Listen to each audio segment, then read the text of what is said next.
All right, Shalom. Before I get started, I want to give all praise, honor, and glory to Yahweh Bahasham, Yahushai Bahasham Rakakwadash. Double honors to the apostles and elders, the great millstone, who taught me this truth, and Shalom to the hopeful elect. All right, we'll get right into this thing here. Bear with me. All right, there we go.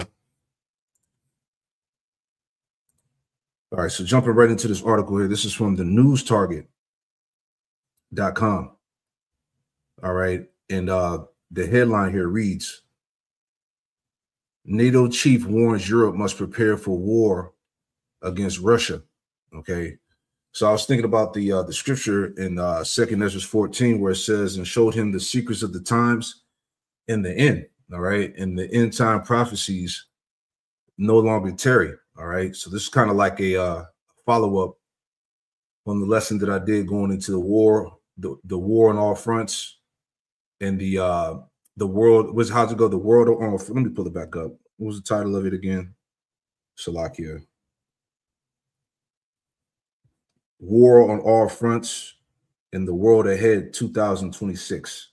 All right, so I'm thinking about the fact that, you know, the prophets of Yahweh Shem Shai were made privy to these visions concerning the end times. All right, and I want to make that point. Okay, let's go to 2nd Ezra 14. All right, so, war's at the door. What can we tell you? All right, this is excuse me. Excuse me. This is 2nd Ezra 14 and verse 1. And it reads, it says, and it came to pass on the third day, I sat under an oak, and behold, there came a voice out of a bush over against me, and said, Esdras, Esdras. And I said, here I am, Lord, Lord, and I stood up upon my feet. It says, verse 3, then said he unto me, in the bush I did manifestly reveal myself unto Moses, and talk with him when my people served in Egypt. All right, so Moses was given access to heavy mysteries and secrets from the Lord. Okay, verse 4, and I sent him and led my people out of Egypt and brought him up to the mount of where I held him by me a long season. Verse 5, the point, it says, and told him many wondrous things, and showed him the secrets of the times and the end. Okay, read it again. 2nd Ezra 14 and 5, and told him many wondrous things, and showed him the secrets of the times and the end. All right, and the point I'm making is that, you know, our forefathers, you know, the prophets of old, all right, they were made privy of the end time prophecies. Moses saw the end. Okay, as I said, the end time prophecies no longer tarry. Okay, and told him many wondrous things, and showed him the secrets of the times and the end, and commanded him, saying, verse 6, these words shalt thou declare, and these shalt thou hide. All right, so again, okay, Moses was given, you know, access to certain things, certain mystery secrets, all right, and some things that the Lord said that he would hide. All right, but the main thing that we're highlighting here in the lesson is that we're at the end. Okay, this is Deuteronomy 32. Just to add on to that point of how Moses saw the end. Deuteronomy 32 in verse 40, it says, for I lift up my hand to heaven, and I say, I live forever. Verse 41, if I whet my glittering sword, and my hand take on judgment, I will render vengeance to my enemies, and reward them that hate me. I will make my arrows drunk with blood. All right, so what is he talking about? This is talking about the ICBMs, man. All right, the nuclear missiles. And I will make my arrows drunk with blood. And he says something similar in Isaiah 34. Matter of fact, let me get it real quick. Let's just pull it up. He said he was going to whet his glittering sword, right? Isaiah 34, which also deals with the end time destruction. All right. So this is Isaiah 34, and straight to the point. This is Isaiah 34 and verse 5. For my sword shall be bathed in heaven. All right, that's the ICBMs. Behold, it shall come down upon Idumea. All right, the Edomites. Okay, Babylon. And upon the people of my curse to judgment. The sword of the Lord, Yahweh Shemel Shai, is filled with blood. It is made fat with fatness, and with the blood of lambs and goats, and with the fat of the kidneys of rams. For the Lord Yahweh Shemel Shai have a sacrifice in Basra, a great slaughter in the land of Idumea. All right, so that sword and those arrows are ready, man. Okay, to make a great slaughter in the land of Idumea, which is America. All right, Babylon the Great. Okay, judgment is at the door. So let's finish that off again. All right, let's go back, Salakia. All right, bear with me. Let's go back to Deuteronomy 32 and 42. And it reads, it says, I will make my arrows drunk with blood, and my sword shall devour flesh. And that with the blood of the slain and of the captives from the beginning of revenges upon the enemy. Verse 43, rejoice, O you nations, with this people. All right? Because Israel was scattered amongst the nations. And when Yahushua comes back, he's coming to deliver the elect, all right, out of America, out of Babylon the Great, and wherever the elect may have been scattered to the four corners. Right?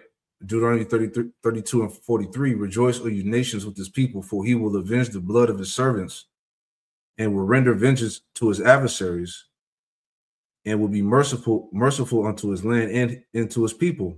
Verse 44, and Moses came and spake all the words of this song in the ears of the people, he and Hoshea the son of Nun, and Moses made an end of speaking all these words to all Israel. See that? Again, and just like these Christians don't understand that the audience is always the Israelites, all right, no matter what. But anyway, let me go back into the article here, and we'll play this video as well, right? Oh, one more point, Isaiah 9 and 5, it says, for every battle of the warriors with confused noise and garments rolled in blood, but this shall be with burning fuel and fire. Okay, burning and fuel of fire. All right, so what did Isaiah see? He saw the end time destruction, all right, which we're seeing manifest now, right? Let's go back. All right, so back in this article from News Target, NATO chief warns Europe must prepare for war against Russia. All right, let's read on here. It says the North Atlantic Treaty Organization, NATO Secretary General Mark Rutte warned that Russia could attack NATO within 5 years, urging member states to urgently increase defense spending and weapons production to deter a potential conflict rivaling World War II in scale. Russia's war economy is producing staggering quantities of military hardware, 150 plus tanks, 550 plus infantry vehicles, 120 plus drones monthly, far exceeding NATO's current production capacity, while Europe struggles to meet defense spending targets. So essentially, as we're reading here about Europe, America as well is outmatched by Russia. Okay, I'm thinking about Ezekiel 38. Okay, how the Lord said he was going to put hooks into thy jaws. All right, so the Lord, pretty much blessed, God with that power, man, that far exceeds, this Western power structure, America, NATO, EU, the EU. Okay, so that's a sign right there that this place is going to be defeated. But I want to make this point too, right? Just dealing with the fact that they're outmatched. I saw this down here. Here we go. So check this out. We are now is absolutely not enough. When you look what Russia is producing now in 3 months, it's what the whole of NATO is producing from Los Angeles up to Ankara in a full year. And then Russia is not bigger than the Netherlands and Belgium combined as an economy. The two of you together is the Russian economy. And they are producing in 3 months what the whole of NATO is producing in a year. And don't forget, when you compare Russian numbers, that what you can buy in Russia for the same money is, of course, much more. Yeah, so I don't know if you caught what he said, but he said Russia is producing in 3 months on what NATO could produce in a year. All right, so they have the advantage, is the point, and they're not prepared for war. Okay, they're not ready, as we're going to get into as well, you know, dealing with America and China as well. But let's play this, right, just to add some more. All right, this came out 2 days ago. It says Trump warns of World War III as NATO says it is Russia's next target. All right, so let's listen into this, about 7 minutes. All right. Leaders of your life.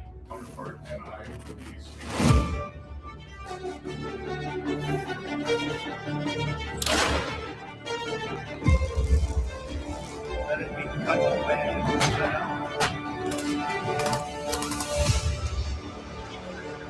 This is possible.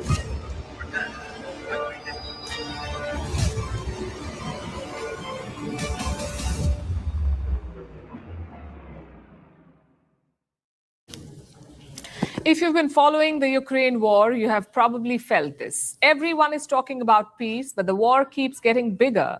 The US says it has a plan. Zelensky says the people should decide. Trump says World War III is around the corner. And NATO says Europe needs to prepare for war. So what exactly is going on? Is the war coming to a halt, or is there going to be a new war? Well, here's what's happening right now. The United States has a proposal. A free economic zone in Ukraine's Donbass. That's what the US is pitching, a free economic zone in Ukraine's Donbass region. Now, what does that mean? Think of it as a buffer zone. Donbass is the eastern part of Ukraine. 80% of it is under Russian control. The US says Kiev should completely withdraw from it. Leave Donbass, give it up, turn it into a free economic zone. But who will control this zone? Well, the US proposal does not mention that. Now, all of this is part of the American peace plan. And it suits Russia because they have been eyeing Donbass since 2014. The Russians have been fighting in this region. And like I said, they now control most of it. Ukraine is fighting to regain control, but the US proposal is asking them to withdraw, to turn Donbass into some weird halfway house, not fully Ukrainian, not fully Russian, and definitely not the front line that it is today. That's what Donald Trump wants. And how has Zelensky responded? Well, no leader wants to be the person who gives away land. So, of course, Zelensky cannot agree to the proposal. At the same time, he cannot say no to Donald Trump. So he has floated a third alternative, a referendum over territory. The Ukrainian president wants the people of Ukraine to decide because any deal that cedes territory is political kryptonite. And a referendum kills two birds with one stone. It gives Zelensky political cover and it buys him time. But that's not what Washington wants. They want this wrapped up by Christmas. That's what Zelensky said, that the Trump administration wants a quote-unquote full understanding of the plan by Christmas. That's less than 2 weeks away. President Trump, Plus, Trump wants elections in Ukraine. If there is a need for elections now, there must be a ceasefire at least during election process and during voting. And this is something that must be discussed. And honestly, we think here in Ukraine that America should speak to the Russian side about this. So Zelensky says he's ready for elections, but first there must be a ceasefire. And amid all of this, Donald Trump is warning of World War III. That's right. The same US president who promised to end this war within 24 hours of taking office now says a world war is in the making. I'd like to see the killing stop. 25,000 people died last month, soldiers, mostly soldiers, but some people also where bombs were dropped. But for the most part, 25,000 soldiers died last month. I would love to see it stop. Things like this end up in third world wars. And I told that the other day. I said, you know, everybody keeps playing games like this. You'll end up in a third world war. And we don't want to see that happen. Trump's frustration is with everything, with Ukraine, with Europe, with the process, with the meetings, and with the fact that things are moving slowly. For every diplomatic breakthrough, two new disagreements appear. And he's not wrong about one thing. This war is killing thousands of people every month, and the front line barely moves, and it must end. But Trump's NATO allies say it will only become bigger. In fact, they've issued a very specific warning, the NATO. They say a war with Russia may be coming. That's what NATO's new chief, Mark Rutte, has said.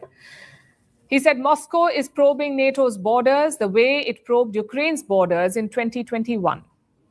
We are Russia's next target. And we are already in harm's way. When I became NATO Secretary General last year, I warned that what is happening in Ukraine could happen to allied countries too. That we had to shift to a wartime mindset. Hey, that's the spirit, all right? These nations have to shift to a wartime mindset real quick. All right, Revelation 11 and 14. It says, the second woe is past, and behold, the third woe cometh quickly. All right, World War III, and it's coming in hot. All right, let me get that in Zephaniah as well. Zephaniah 3 and 8. All right, it's a shift of a wartime mindset in the earth. Okay, this is Isaiah 13 and verse 4. It says, the noise of a multitude of the mountains like as of a great people, a tumultuous noise of the kingdoms of nations gathered together. The Lord of hosts, the Lord Yahweh Shemel of hosts, mustereth the host of the battle. All right, the Lord is gathering the troops. Okay, he's causing that shift in a wartime mindset. Okay, he's mustering the host for battle. They come from a far country, from the end of heaven, even the Lord Yahweh Shemel and the weapons of his indignation to destroy the whole land. All right, which is going to be the ICBMs. All right, that's going to be shot from one end of the earth to the other. All right, prophecy.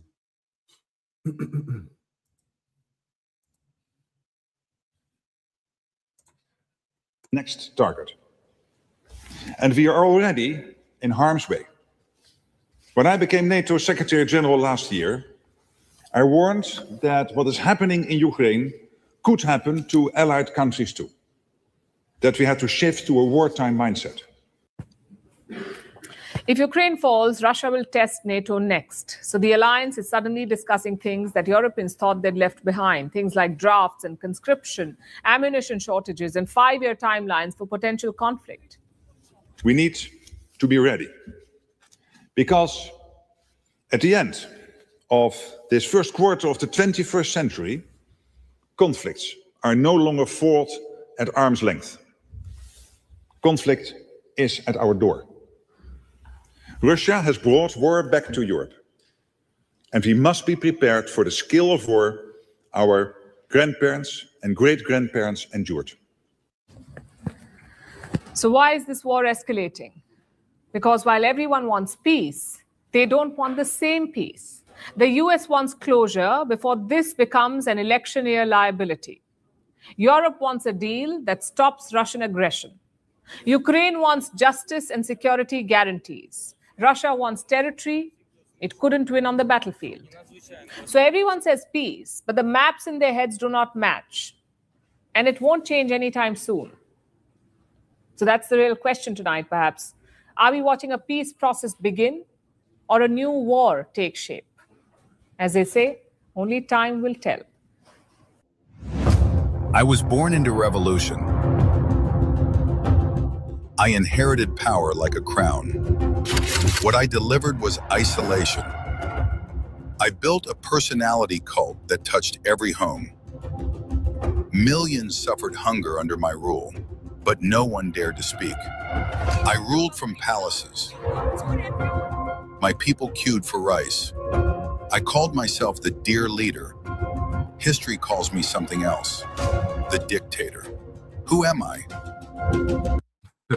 All right. Anyway, so let's deal with the again, like I said, I was just laying back off the lesson that I did going into war on all fronts, the world ahead, 2026. All right. So now we're dealing with the conflict between NATO and Russia and all of that.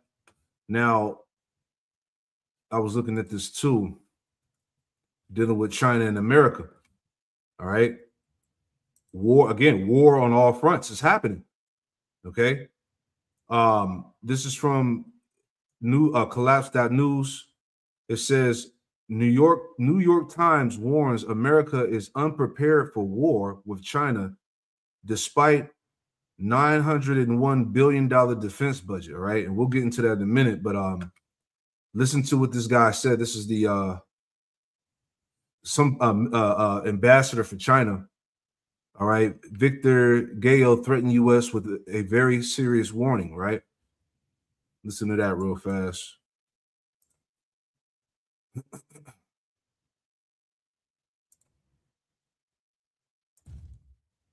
If you want to have war, you will get war.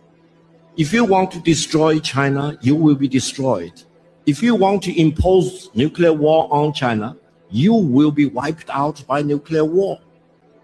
This is very serious. China's policy is very clear. China will not fire the first shot, but China will not allow you to fire the second shot. If you have not watched the Victory Day parade in Beijing on September the 3rd, one of the weapons China demonstrated, we call it 61, because it can contain 60 nuclear warheads plus one hydrogen bomb. Now, in the world of today, let me tell you, which country has hydrogen bomb? China is the only country with hydrogen bomb. And that ICBM can cover every corner of the world in less than 20 minutes and destroy any target in any corner of the world without any possibility of being intercepted. Man, so you see what the hell is going on here? Man, it's not a game out here. Right? Let me add on to what he said. Thinking about 2nd Ezra 16. Let me get that real fast. Again, the missiles that's going to be shot from one end of heaven to the other. Right? 2nd Ezra 16. Let's add on to that. Excuse me. All right, 2nd Ezra 16 and verse 13.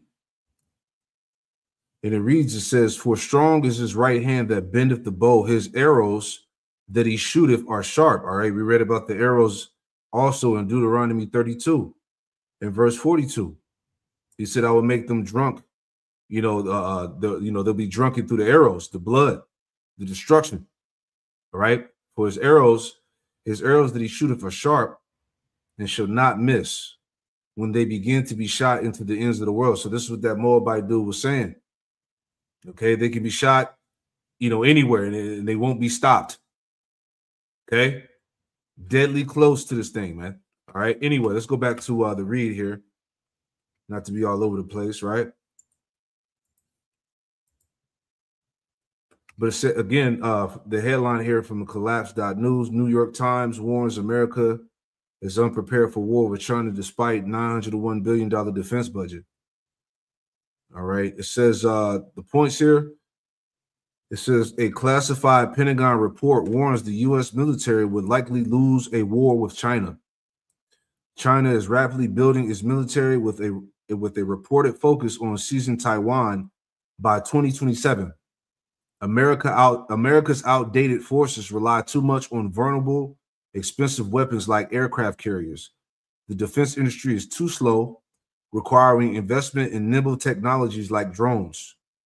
Preventing war requires urgent military reform and smarter spending to rebuild deterrence. Right. So again, just like NATO, the same as with America, man. They're outmatched. They're outpaced, man. All right. Both China and Russia have the advantage. And it's set up that way for the sake of prophecy, because what? Babylon is going to be destroyed. Okay, these nations are going to come together as a force to take down this empire. You know, we'll read a little bit. It says a sobering video from the New York Times editorial board delivered a serious warning this week. America is not ready for a future war with China. Citing a classified Pentagon assessment known as the Overwatch Brief, the board argued that the U.S. military dominance is a facade. Yeah, I'm going to look this word up. What does that word facade mean? Hold on. Bear with me.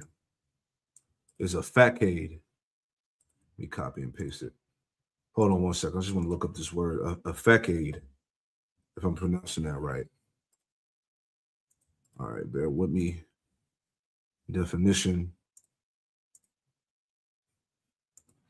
It says a facade, the face of a building, especially the front, a deceptive outward appearance. All right. Yeah, so they don't really have the power like they claim they have, you know. It's all the front. Okay. Going back.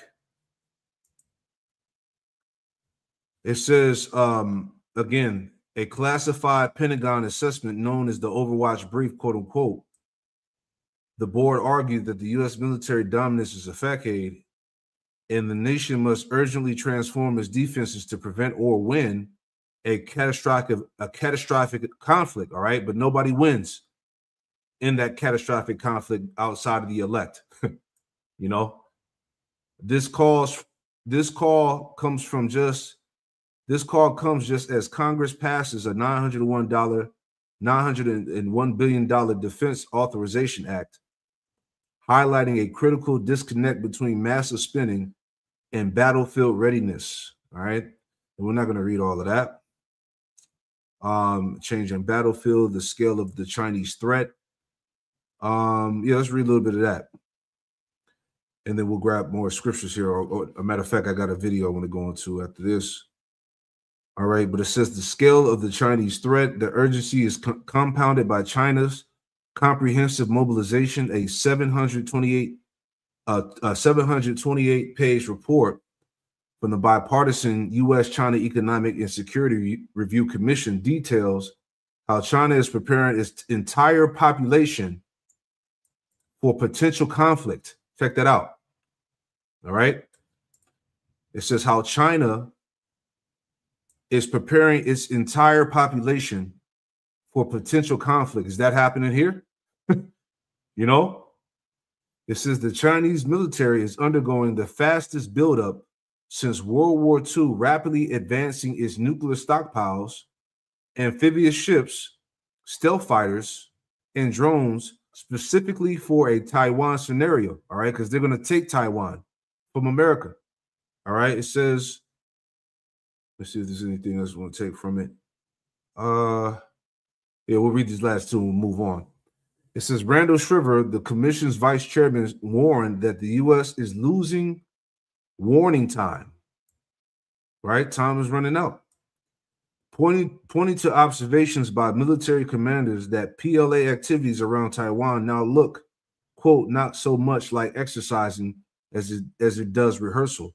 China's domestic propaganda is also shifting, potentially preparing its people for the possibility of war, even as its international messaging downplays invasion threats.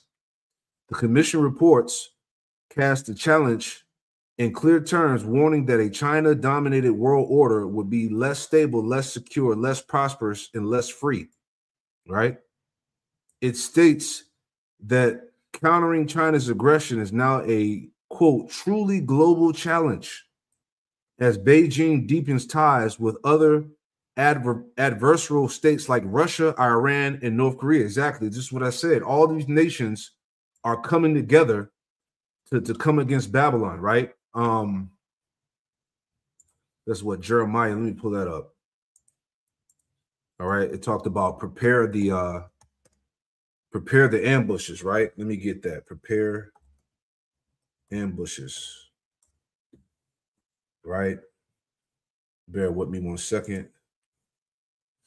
Yeah, Jeremiah 51:12. Let's pull that up. Jeremiah 51 and 12. All right. So this is Jeremiah 51 and 12. We'll read down. We'll read at we will read at verse 9. Jeremiah 51:9. We would have healed Babylon, but she is not healed. Forsake her, and let us go up everyone into his own country, for her judgment reacheth unto heaven and is lifted up even to the skies. It's over, man. Okay, if you can't see it, then hey, the Lord didn't want you to see it. Verse 10.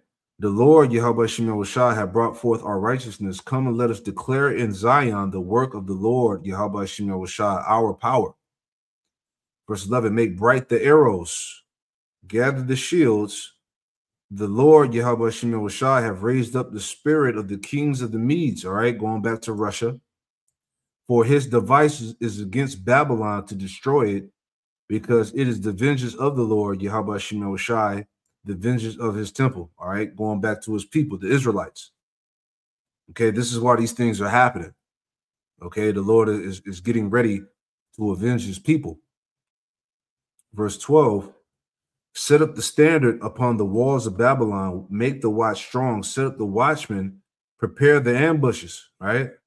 You know, we always make the joke that this bitch is about to get jumped, all right, stomped out. Okay, and that's what these nations are preparing to do. Prepare the ambushes, for the Lord, Yahweh Shemel Shai, have both devised and done that which he spake against the inhabitants of Babylon. So, hey, this is the Lord's doing. Okay, right? Let me read that in the NLT, see what it says real quick. Jeremiah 51 and 12. It says, raise the battle flag against Babylon, reinforce the guard and station the watchman, prepare an ambush, for the Lord, Yahweh Shemel Shai, will fulfill all his plans against Babylon. Ooh, man. And we're seeing it, you know, begin to play out, man. Okay. Right? That's why we're going into what? And it showed him the secrets of the times in the end. Okay, we're declaring unto you the end. All right. And that's it right there. So yeah, let's go to the next point here. All right. And we'll wrap this thing up shortly. Okay. Here's another point. This is from foxnews.com. It says U.S.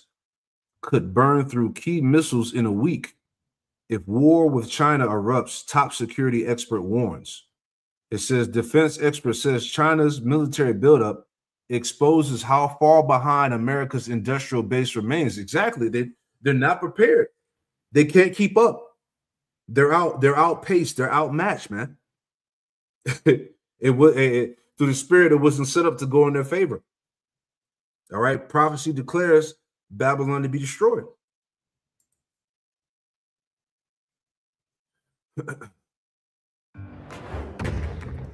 Are you losing sleep over your online reputation? Negative search.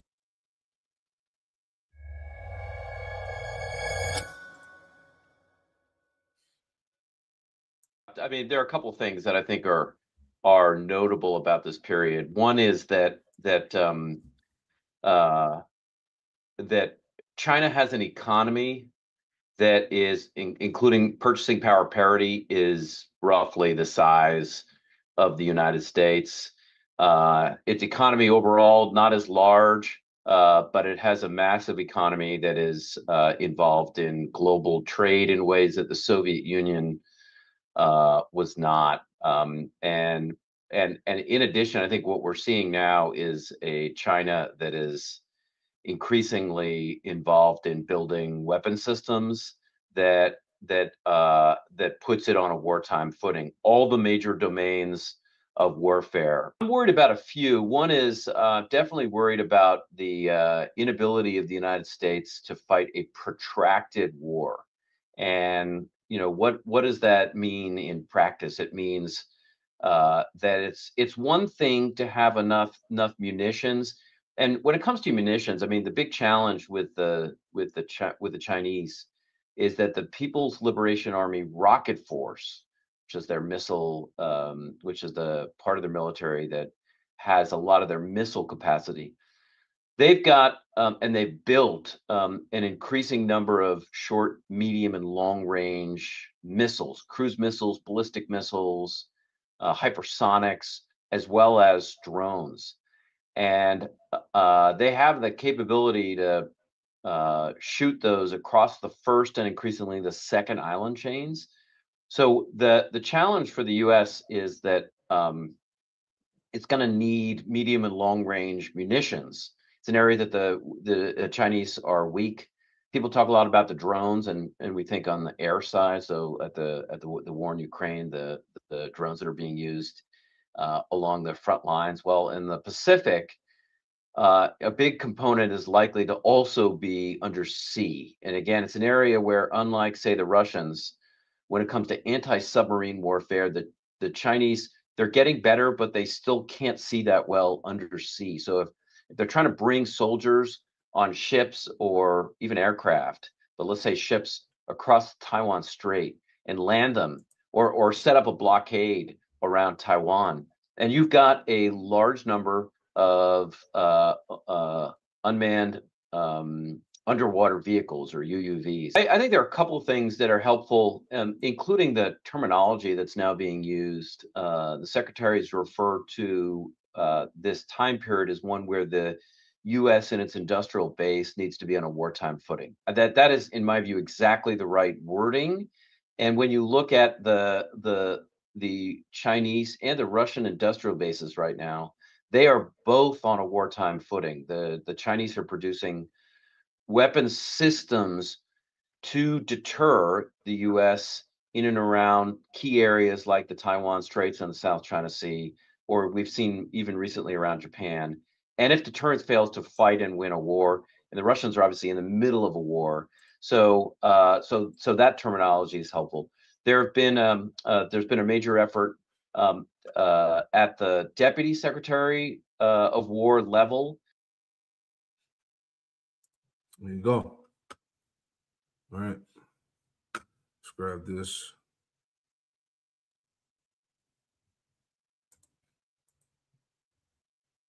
All right, this is Habakkuk.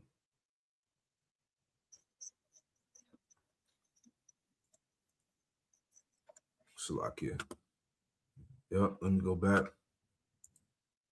Habakkuk 2 and 3, it says, For the vision is yet for an appointed time, but at the end it shall speak and not lie.